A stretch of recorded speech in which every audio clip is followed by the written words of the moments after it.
नमस्कार दोस्तों, स्वागत है आपका आज के मुख्य समाचार में, जिसमें सबसे पहली और बड़ी खबर में आपको बताएंगे कि अमेरिकी संसद में उठा अरुणाचल प्रदेश का मुद्दा, बताया भारत का विभिन्न हिस्सा, तिल मिलाएगा चीन। दूसरी खबर में जिक्र होगा कि चीन का आर्थिक गुलाम बना पाकिस्तान, अमेरिका ने दी चेतावनी, ड्रैगन ने लादा है $30 अरब का कर्ज। तीसरी खबर में आपको बताएंगे कि भारत के डर से भागे भागे तुर्की गए प्रधानमंत्री पीएम शहबाज शरीफ।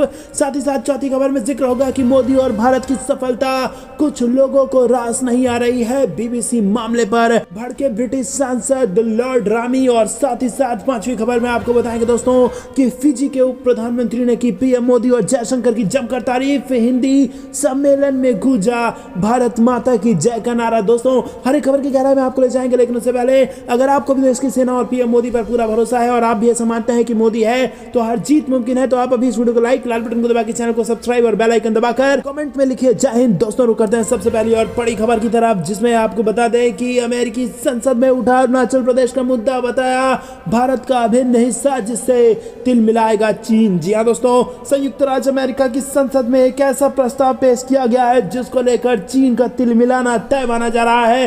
दो अमेरिकी सांसदों ने अरुणाचल प्रदेश को भारत का अभिन्न अंग घोषित करने के लिए संसद में एक प्रस्ताव पेश किया है और साथ ही इसमें चीन के द्वारा वास्तविक नियंत्रण रेखा की स्थिति को बदलने के लिए सेना के प्रयोग की भी निंदा की गई है। इस प्रस्ताव में चीनी हमलों से बचने के लिए उठाए गए कदमों के लिए भारत सरकार की सराहना की गई है। वहीं आपको बता दें कि चीन लगातार इस सीमावर्ती राज्य पर दावा करता रहा है और यहां कई बार दोनों देशों की सेनाओं के बीच झड़प की भी खबरें सामने आ चुकी हैं। दोस्तों रुक करते हैं अगली ब्रेकिंग न्यूज की तरफ। चीन का आर्थिक गुलाम बना पाकिस्तान, अमेरिका ने दी चेतावनी, ड्रैगन ने लादा है $30 अरब का कर्ज। जी हां दोस्तों, श्रीलंका की तरह डिफॉल्ट होने की कगार पर पहुंचे पाकिस्तान को इस महासंकट में फंसाने में चीन की बड़ी भूमिका है। चीन और पाकिस्तान दोनों ही दावा करते हैं कि दोनों आयरन ब्रदर हैं, लेकिन अमेरिका ने इस कथित दोस्ती की पोल खोलकर रख दी है। अमेरिका ने कहा है कि चीन के कर्ज को लेकर न केवल पाकिस्तान बल्कि दुनिया के अन्य देशों को बहुत सतर्क रहना होगा।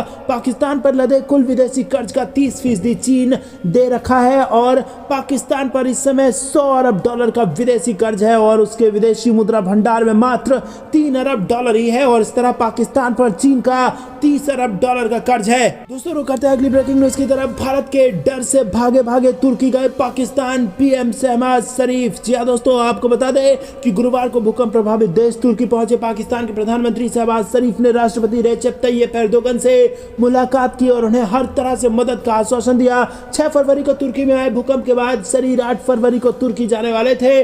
उनकी ये यात्रा रद्द हो गई थी, जिसके बाद से ही वो तुर्की जाने को बेचैन थे और आलोचनाओं को दरकिनार कर आखिरकार वो तुर्की पहुंच ही गए।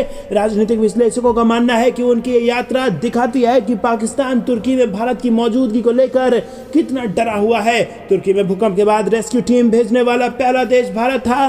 भारत तुर्की में भारी मात्रा में राहत सामग्री भेज रहा है और भारत ने तुर्की में एक mobile hospital, medical team, machine, दवाई आदि जरूरी सामान भेजे हैं। भारत ने 100 लोगों की एक रेस्क्यू टीम तुर्की में भेजी, जिसके बचाव कार्य की तुर्की में काफी प्रशंसा हो रही है और राष्ट्रपति एर्दोगन ने भारत की तरफ से भेजी जा रही मदद की सराहना की और भारत को अपना दोस्त भी कहा। दोस्तों, प्रधानमंत्री मोदी के नेतृत्व में किया गया है ये काम, जिससे पूरे देश में बढ़ रही है भारत का सम्मान। लेकिन इसी बीच आपको बता दें कि तुर्की, जो पाकिस्तान के कारण भारत से अपनी नजदीकी बनाने से बचता रहा है, अब भारत को अपना दोस्त बता रहा है और ये पाकिस्तान के लिए परेशानी का सबब बन गया है। पाकिस्तान भारत की मध्य पूर्व की नीति से घबराया हुआ है और उसे लग रहा है कि सऊदी अरब, संयुक्त अरब अमीरात की तरह तुर्की भी कहीं भारत के पाले में न चला जाए। दोस्तों रुक करते हैं ब्रेकिंग न्यूज की तरफ। मोदी और भारत की सफलता कुछ लोगों को रास नहीं आ रही है, बीबीसी मामले पर भड़के ब्रिटिश सांसद लॉर्ड रामी। जी हां दोस्तों, ब्रिटेन की संसद के हाउस ऑफ लॉर्ड्स के प्रमुख सदस्य लॉर्ड रामी रेंचर ने प्रधानमंत्री नरेंद्र मोदी पर बनी डॉक्यूमेंट्री सीरीज को लेकर बीबीसी के खिलाफ एक बार फिर से जोरदार हमला बोला है। रामी रेंचर ने कहा कि बीबीसी की डॉक्यूमेंट्री दुर्भाग्यपूर्ण, गलत समय पर और गलत सूचना देने वाली है, जो कुछ मुट्ठी भर लोगों पर आधारित है जो कि मोदी विरोधी है और उनके पास पीएम मोदी को बदनाम करने के अलावा कोई काम नहीं है। लेकिन बीबीसी के झूठे प्रोपेगेंडा के बावजूद पीएम मोदी ही सही साबित हुए और 2 बार जीत कर आए। दोस्तों रुक करते हैं अगली ब्रेकिंग न्यूज की तरफ। फिजी के उप प्रधानमंत्री ने की पीएम मोदी और जयशंकर की जमकर तारीफ, हिंद सम्मेलन में गूंजा भारत माता की जय का नारा। जी दोस्तों, विश्व हिंदी सम्मेलन के सम्मान समारोह में भारत माता की जय के नारे गूंजते दिखे और सम्मेलन में भारत के प्रधान प्रधानमंत्री पीएम मोदी की भी खूब तारीफ हुई। दरअसल फिजी के उप प्रधानमंत्री बिमन प्रसाद ने कहा कि भारत अर्थव्यवस्था और राजनीति के मामले में विश्व में सबसे ऊपर जा रहा है। और जैसे ही बिमन प्रसाद ने भारत की तारीफ की, सम्मेलन में भारत माता की जय के नारे गूंज उठे। भारत माता की जय के नारों के बीच प्रसाद ने कहा कि पीएम नरेंद्र मोदी और विदेशी मंत्री एस जयशंकर के नेतृत्व में भारत सही दिशा में आगे बढ़ रहा है। उन्होंने कहा कि पिछले कुछ 10-15 सालों में हिंदी के प्रचार प्रसार और हिंदी को पढ़ाने के तरीके को कम और कमजोर किया गया है, लेकिन हमारी सरकार ने हिंदी को मजबूत करने के लिए कदम उठाए हैं। दोस्तों रुक करते हैं अगली ब्रेकिंग न्यूज की तरफ, जिसमें आपको बता दें कि इन राज्यों में आज से बारिश के आसार। दिल्ली एनसीआर के मौसम का हाल भी आ गया है सामने। जी हां दोस्तों, देश के अधिकांश हिस्सों में ठंड की वापसी हो चुकी है और तापमान में इजाफा देखने को मिल रहा है। और इसी बीच मौसम विभाग ने जानकारी दी है कि आने वाले कुछ दिनों में देश के कुछ राज्यों में भारी बारिश हो सकती है और एक कमजोर पश्चिमी विक्षोभ के कारण बारिश की संभावना जताई जा रही है। मौसम विभाग की भविष्यवाणी के मुताबिक आने वाले कुछ दिनों में लद्दाख, जम्मू कश्मीर और अरुणाचल प्रदेश के कुछ हिस्सों में हल्की बारिश और बर्फबारी हो सकती है। वहीं मैदानी इलाकों में तापमान का बढ़ना जारी रहेगा। केंद्र शासित प्रदेश जम्मू कश्मीर के मैदानी और ऊंचाई वाले इलाकों में हल्की बारिश और हिमपात के आसार हैं। मौसम विज्ञान विभाग ने गुरुवार को यह जानकारी दी और मौसम विभाग ने कहा कि जम्मू कश्मीर के इलाके में 18 फरवरी तक आंशिक रूप से बादल छाए रहने और मौसम शुष्क रहने का अनुमान है। दोस्तों रुक करते हैं अगली ब्रेकिंग न्यूज की तरफ। कर्नाटक में भाजपा सरकार का बड़ा दाव। सीएम बोले रामनगर में होगा भव्य राम मंदिर का निर्माण। जी हां दोस्तों, चुनाव से पहले कर्नाटक में भाजपा सरकार ने बड़ा दाव खेल दिया है। कर्नाटक के मुख्यमंत्री बसवराज बोम्मई ने राज्य विधानसभा में बजट सत्र के दौरान राम मंदिर बनाए जाने की घोषणा की है। मुख्यमंत्री बसवराज बोम्मई ने बजट पेश करते हुए कहा कि रामनगर में भव्य राम मंदिर का निर्माण किया जाएगा। मुख्यमंत्री ने बजट सत्र के दौरान ये घोषणा करते हुए कहा कि अगले 2 सालों में कर्नाटक सरकार 1000 करोड़ के व्यय के साथ मंदिरों और मठों के व्यापक विकास और नवीनीकरण कार्य करेगी। और बता दें कि कर्नाटक विधानसभा में 2023-24 के बजट पेश किया जा रहा है और ये मुख्यमंत्री बसवराज बोम्मई का दूसरा और मौजूदा कार्यकाल में भाजपा सरकार का आखिरी बजट है। रुक करते हैं अगली ब्रेकिंग न्यूज की तरफ। मेघालय इलेक्शन 2023, दालू में गरजे अमित शाह का बीजेपी को सत्ता में लाओ, डबल इंजन की सरकार करेगी विकास। जी हां दोस्तों, मेघालय में एक चुनावी सभा को संबोधित करते हुए गृह मंत्री अमित शाह ने कहा कि अगर आप बीजेपी को सत्ता में लाते हैं तो डबल इंजन की सरकार राज्य का विकास करेगी। उन्होंने कहा कि त्रिपुरा, असम और अन्य भाजपा शासित राज्यों में सरकारी नौकरी की चयन प्रक्रिया में अत्यधिक पारदर्शिता रही है, लेकिन ये मेघालय में सरकारी नौकरी पाने के लिए आपको या तो रिश्वत देनी पड़ती है या फिर इन 2 परिवारों से संबंध बनाने पड़ते हैं। दोस्तों रुक करते हैं अगली ब्रेकिंग न्यूज की तरफ। बीबीसी के टैक्स दस्तावेजों में पाई गई खामी, सर्वे के बाद बोला आयकर विभाग। जी हां दोस्तों, बीबीसी के दफ्तरों पर हाल ही में इनकम टैक्स डिपार्टमेंट की टीमों ने पहुंचकर छापा मारा है और करीब 60 घंटे तक आयकर विभाग की टीम ने सर्वे किया था और कई दस्तावेजों को खंगाला था। अब आईटी डिपार्टमेंट का कहना है कि बीबीसी की टैक्स अदायगी में खामी पाई गई है। विभाग के मुताबिक ये गड़बड़ियां ट्रांसफर प्राइसिंग के दस्तावेज में पाई गई है। वहीं आईटी डिपार्टमेंट के सूत्रों के मुताबिक जांच के दौरान कुछ अहम सबूत पाए गए हैं जिनसे दस्तावेजों में खामी की बात पता चलती है। कर्मचारियों के बयानों, डिजिटल प्रूफ और दस्तावेजों के आधार पर कुछ जानकारियां मिली है जिनसे इन खामियों का पता चला है। आयकर विभाग ने कहा दस्तावेजों में समूह की आय और मुनाफा जो अलग अलग कंपनियों के जरिए दिखाया गया है वो भारत में उसके कामकाज के पैमाने से मेल नहीं खाता है। ट्रांसफर प्राइसिंग के डॉक्यूमेंटेशन में कई खामियां पाई गई हैं और सीबीडीटी की तरफ से जारी बयान में कहा गया है इंटरनेशनल मीडिया की कंपनी के दिल्ली और मुंबई स्थित परिसरों पर आईटी एक्ट के तहत छापेमारी की गई थी। इसके मुताबिक कंटेंट की पर्याप्त खपत के बावजूद विभिन्न समूह संस्थाओं द्वारा दिखाई गई आय लाभ भारत में ऑपरेशन के पैमाने के अनुरूप नहीं है। दोस्तों रुक करते हैं अगली ब्रेकिंग न्यूज की तरफ। पाकिस्तानी क्यों बनना चाहते हैं भारत का हिस्सा, लगा रहे हैं पाकिस्तान मुर्दाबाद के नारे। जी हां दोस्तों, आपको बता दें कि भारत के पड़ोसी देश पाकिस्तान की आर्थिक हालत काफी बिगड़ गई है। देश में विदेशी मुद्रा भंडार की भारी कमी है। आसमान छूती महंगाई से लोगों का जीना हराम हो गया है। हजारों परिवार ऐसे हैं जिन्हें 2 जून की रोटी भी जुटा पाने में सांसें आ रही है। सरकार बुनियादी चीजें भी आयात नहीं कर पा रही है और इस बीच पाकिस्तान कब्जे वाले कश्मीर यानी कि पीओके के लोग पाकिस्तान से छुटकारा पाना चाहते हैं। लोग चाहते हैं कि वो भारत में शामिल हो। पाकिस्तान के कब्जे वाले कश्मीर में बड़ी संख्या में सड़कों पर उतरे लोगों ने पाकिस्तान मुर्दाबाद के नारे लगाए और भारत में शामिल होने की मांग की। वहीं आपको बता दें JSMM के अध्यक्ष शफी बुरफत ने मंगलवार को एक बार फिर कहा कि पाकिस्तान उनका मुल्क नहीं है। तो दोस्तों, यहाँ पर बेहद बड़ी खबर, अखंड भारत की तरफ ये फिर से बड़ा कदम उठने जा रहा है और अब पाकिस्तान के कब्जे वाला जो कश्मीर है वहाँ के लोग भारत में आना चाहते हैं। ये बड़ी ब्रेकिंग न्यूज निकल के आ रही है। वीडियो को लाइक करना मत भूलिएगा। रुक करते हैं अगली ब्रेकिंग न्यूज की तरफ। पलक झपकते ही एलएसी पर पहुंचेगी सेना, चीन से निपटने को बनेगी 4.1 किलोमीटर लंबी सुरंग। जी हाँ दोस्तों, चीन से तनाव के बीच भारत हर तरह से एलएसी तक जाने का रास्ता सुगम करने में लगा है। सेना प्रमुख कई बार कह चुके हैं कि भारतीय सेना हर तरह की चुनौती का सामना करने के लिए तैयार है। वहीं हर मौसम में लद्दाख के लिए रास्ता आसान करने के लिए सरकार ने हिमाचल प्रदेश से लद्दाख को जोड़ने वाली सुरंग को भी मंजूरी दे दी है। ये टनल 4.1 किलोमीटर लंबी होगी। दोस्तों रुक करते हैं अगली ब्रेकिंग न्यूज की तरफ। चीन के दबाव का असर नहीं, भारत को नए सुखोई 30 और मिग-29 फाइटर जेट देगा दोस्त रूस। क्या लेंगे मोदी? जी हाँ दोस्तों, आपको बता दें कि भारत और चीन से चल रहे तनाव तथा यूक्रेन युद्ध के बीच रूस ने ऐलान किया है कि वो भारतीय वायुसेना को अतिरिक्त सुखोई 30 MKI और मिग-29 फाइटर जेट देने के लिए तैयार है। रूस के यूनाइटेड एयरक्राफ्ट कॉर्पोरेशन के महानिदेशक यूरी स्लायुसर ने भारत को नई फाइटर जेट देने की घोषणा कर दी है और उन्होंने कहा है कि मिग-29 फाइटर जेट का अत्याधुनिक वेरिएंट भी मौजूद है जो एयरक्राफ्ट कैरियर पर इस्तेमाल होता है। और इससे पहले लद्दाख में तनाव के बीच चीन ने रूस को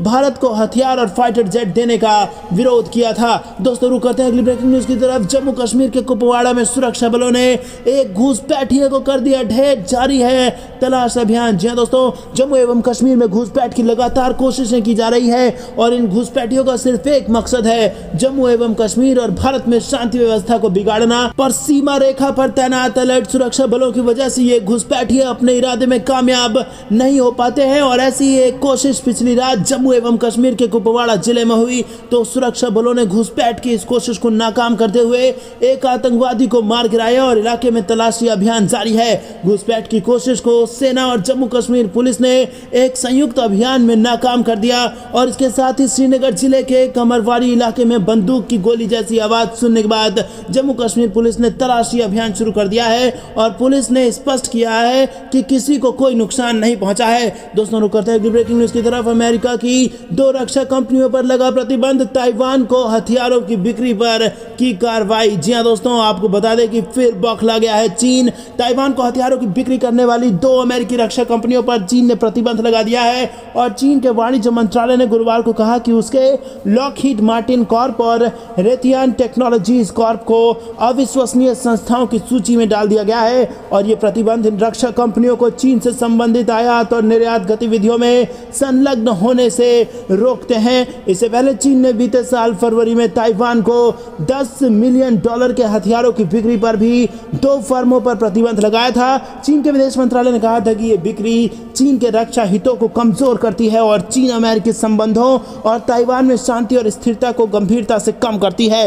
दोस्तों रुक करते हैं अगली ब्रेकिंग न्यूज की तरफ। 22 फरवरी तक 11 राज्यों में बारिश, उत्तराखंड हिमाचल में अलर्ट, पर्वतों पर होगी बर्फबारी, यूपी एमपी बिहार सहित 8 राज्यों में बढ़ेगा तापमान। जी हाँ दोस्तों, आपको बता दें कि देश भर के मौसम में बड़े बदलाव देखने को मिल रहे हैं और लगातार कई राज्यों में तापमान में वृद्धि देखी जा रही है। वहीं कई राज्य में तेज हवाओं के कारण एक बार फिर से सर्दी का असर शुरू हो गया है। मौसम विभाग द्वारा मौसम बदलने की चेतावनी जारी की गई है। उत्तराखंड हिमाचल प्रदेश में भारी बर्फबारी और बारिश का पूर्वानुमान जताया गया है। हालांकि मौसम विभाग ने इस बार उत्तराखंड में भयानक गर्मी पड़ने का अनुमान जताया है। उत्तर प्रदेश सहित बिहार में तापमान वृद्धि देखने को मिलेगी और वहीं मौसम शुष्क बना रहेगा, जबकि राजधानी दिल्ली में बादलों का आवागमन जारी रहेगा।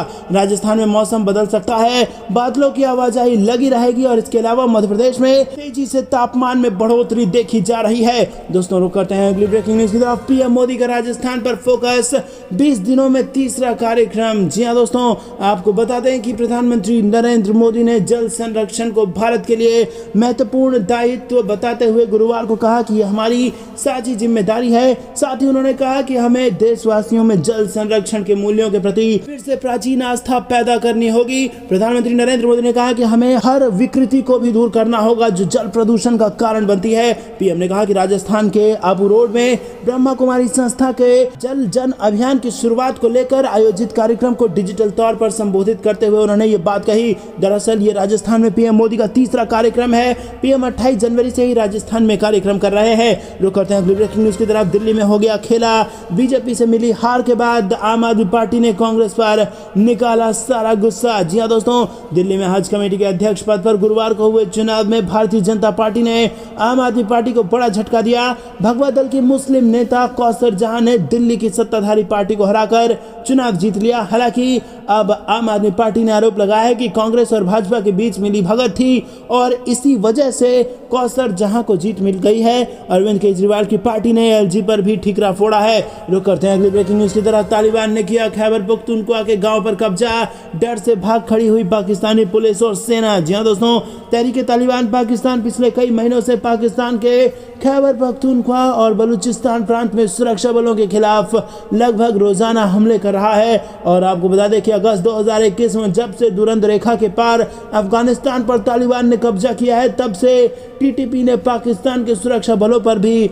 हमले तेज कर दिया है। और ऐसी ही एक घटना में टीटीपी ने खैबर पख्तूनख्वा के एक गांव पर कब्जा कर लिया, जिससे स्थानीय पुलिस और पाकिस्तानी सेना को इलाके में अपनी चौकियों से भागना पड़ा। पाकिस्तान के वरिष्ठ पत्रकार अमजद अयूब मिर्जा ने ट्विटर पर इससे जुड़ा एक वीडियो शेयर किया, जो सोशल मीडिया प्लेटफॉर्म पर वायरल हो गया है। दोस्तों रुक करते हैं अगली ब्रेकिंग न्यूज की तरफ। नई चौकियां, कैंप, टनल और जवान, चीन बॉर्डर को लेकर मोदी का मेगा प्लान। जी हां दोस्तों, चीन बॉर्डर पर देश की रक्षा को मजबूत करने के लिए मोदी सरकार ने बड़ा कदम उठाया। मोदी कैबिनेट ने इंडो तिब्बत बॉर्डर पुलिस के 7 नई बटालियन के गठन का फैसला किया है। और इतना ही नहीं, कैबिनेट ने 4.1 किलोमीटर लंबी सिंकुला टनल के निर्माण को भी मंजूरी दे दी है और इस टनल से लद्दाख में ऑल वेदर कनेक्टिविटी की सुविधा मिलेगी। केंद्र ने यह फैसला ऐसे वक्त कर लिया है जब भारत और चीन के बीच पूर्वी लद्दाख में मई 2020 में हिंसक झड़प हुई थी और इसके बाद से भारत और चीन के बीच सीमा को लेकर विवाद चल रहा है। और इतना ही नहीं,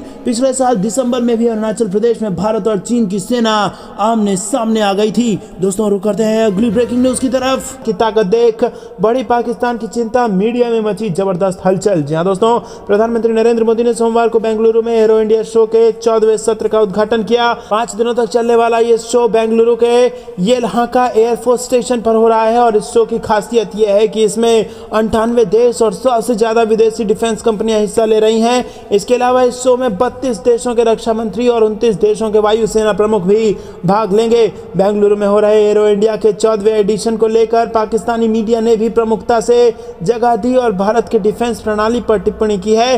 दरअसल आर्थिक तंगी से बेहाल पाकिस्तान को आईएमएफ की शर्तों के तहत डिफेंस बजट कम करना होगा। ऐसे में एरो इंडिया शो के माध्यम से भारत की अपनी सैन्य निर्यात में बढ़ोतरी कर अमेरिका, रूस और चीन जैसे सैन्य महाशक्तियों के साथ मंच साझा करने की महत्वाकांक्षा पाकिस्तान को चिंतित कर रही है। रुक करते हैं अगली ब्रेकिंग न्यूज की तरफ। आईटीबीपी की 7 नई बटालियन, 9400 नए पद, चीनी सीमा पर चौकसी बढ़ाने के लिए कैबिनेट ने किया ये बड़ा फैसला। जी हां दोस्तों, भारत और चीन के बीच सीमा पर तनातनी को लेकर विपक्ष संसद में भी सरकार पर हमलावर रहा और मोदी सरकार ने अब भारत चीन सीमा पर निगरानी की जिम्मेदारी संभाल रहे भारत तिब्बत सीमा पुलिस को लेकर बड़ा फैसला किया है। मोदी कैबिनेट की बुधवार को हुई बैठक में आईटीबीपी की 7 नई बटालियन बनाने के प्रस्ताव पर मोहर लगा दी गई है और केंद्रीय मंत्री अनुराग ठाकुर ने कैबिनेट की मीटिंग के बाद इसका ऐलान किया है। उन्होंने ये भी बताया कि कैबिनेट मीटिंग में आईटीबीपी का एक सेक्टर हेडक्वार्टर की स्थापना के प्रस्ताव को भी हरी झंडी दे दी गई है। उन्होंने बताया कि नई बटालियन के लिए एक अतिरिक्त सेक्टर हेडक्वार्टर स्थापित किया जाएगा और मोदी सरकार के मंत्री अनुराग ठाकुर ने यह भी कहा कि आईटीबीपी में 9400 पदों का सृजन किया जाएगा। रुक करते हैं अगली ब्रेकिंग न्यूज की तरफ। महंगे पेट्रोल डीजल से जल्द मिलेगा छुटकारा, बढ़ती महंगाई को देखते हुए टैक्स घटा सकती है सरकार। जी हां दोस्तों, आपको बता दें कि पेट्रोल डीजल के दाम सस्ते हो सकते हैं क्योंकि सरकार एक बार फिर ईंधन की कीमतों पर टैक्स घटा सकती है। रिपोर्ट में कहा गया है कि महंगाई दर को कम करने के लिए भारत सरकार फ्यूल और कुछ अन्य चीजों पर टैक्स घटा सकती है। अगर सरकार की ओर से ऐसा फैसला लिया जाता है तो पेट्रोल डीजल के दाम काफी कम हो सकते हैं। रॉयटर्स की रिपोर्ट के मुताबिक यह फैसला फरवरी महंगाई दर के आंकड़ों के जारी होने के बाद लिया जा सकता है और भारत की एनुअल खुदरा महंगाई दर 5.72% से बढ़कर 6.52% पर है। और सूत्रों ने बताया कि सरकार फ्यूल पर टैक्स दोबारा से घटा सकती है। इसके साथ ही इंपोर्ट ड्यूटी में भी कटौती कर सकती है। जी हां दोस्तों, ग्लोबल स्तर पर पिछले कुछ समय से कच्चे तेल के दाम में गिरावट देखी गई है। दोस्तों रुक करते हैं अगली ब्रेकिंग न्यूज की तरफ। धरती पर बोझ है पाकिस्तान, खुद को भारत में मिला ले, पड़ोसी मुल्क की कंगाली पर सीएम योगी ने ली मिर्चीदार चुटकी। जी हां दोस्तों, उत्तर प्रदेश के मुख्यमंत्री योगी आदित्यनाथ ने कहा कि पाकिस्तान धरती पर बोझ है, वो जितना जल्दी भारत के अंदर खुद को समाहित कर दे तो वो उनके हित में होगा। सीएम योगी ने बुधवार को एक निजी चैनल के साथ इंटरव्यू में कहा कि ये तय है कि एक दिन अखंड भारत राष्ट्र का निर्माण होना ही है। सीएम योगी ने पाकिस्तान में जारी तंगहाली के सवाल पर कहा कि श्री अरविंद ने पाकिस्तान के बारे में स्पष्ट घोषणा की थी कि आध्यात्मिक जगत में पाकिस्तान कोई वास्तविकता नहीं है। जी हां दोस्तों, अरविंदो घोष की बात कर रहे थे योगी आदित्यनाथ।